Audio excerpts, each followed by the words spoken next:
High, তোমরা সবাই কেমন আছো? আশা করছি প্রত্যেকে ভীষণ ভালো আছো।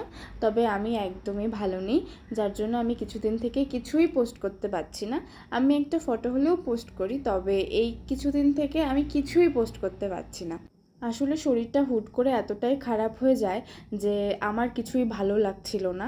তবে এই ভিডিওটি আমার অসুস্থ হওয়ার ঠিক আগের দিনের।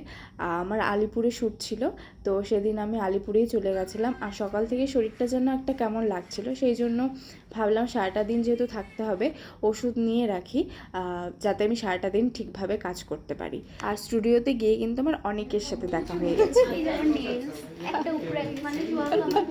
আর দেখো, ওর নেলস দেখাতে দেখাতে কিন্তু আমার বেস মেকআপটা হয়ে যায়।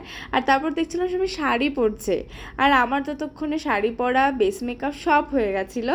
আর এখানে আমার লাঞ্চও চলে এসেছিলো। লাঞ্চ এসেছিলো কাকিমণির রান্নাঘর থেকে, যেহেতু আমি ওনারই বৌমার স্টুডেন্ট ওয়ার্কে গেছিলাম, তো সেখান থেকেই লাঞ্চটা এসেছিলো। আর এখানে আমার মেকআপ আর্টিস্ট আমাকে সুন্দর করে হেয়ারটা করে দিচ্ছিল, আর আমি টুকটুক করে একটু হেল্প করছিলাম আর বলছিলাম যেখানে একটু আমার মনে হচ্ছিল ঠিক করতে হবে। তবে লুকটি কিন্তু বেশ ভালোই লাগছিল। লাস্টে বেশ ভালোই সাজিয়েছিল আমায়।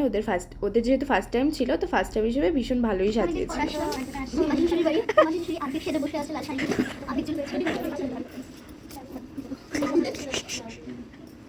আর আমরা ওখানে অনেক মডেল ব্রাইড সাজছিলাম, আর ও একাই অ্যাসামিস ব্রাইড সেজেছিল। তো ওকে একদমই মনে হচ্ছিল না যে ও মডেল, মনে হচ্ছিল যেন ও ঘুরতে এসেছিলো। তো সেটা নিয়ে আমরা একটু ভাজলামও মারছিলাম।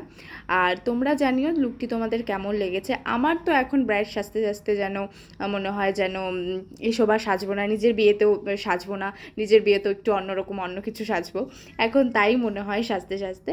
তবে ওদের কাজ হিসেবে কিন্তু বেশ ভালোই সাজিয়েছিল, কিন্তু সেদিন অনেকটাই লেট হয়ে গেছিলো, তো তারপর আর আমি কোনো ক্লিপ নিতে পারিনি। তো আজকের ভিডিওটি এই পর্যন্তই, দেখাবে নেক্সট ভিডিও।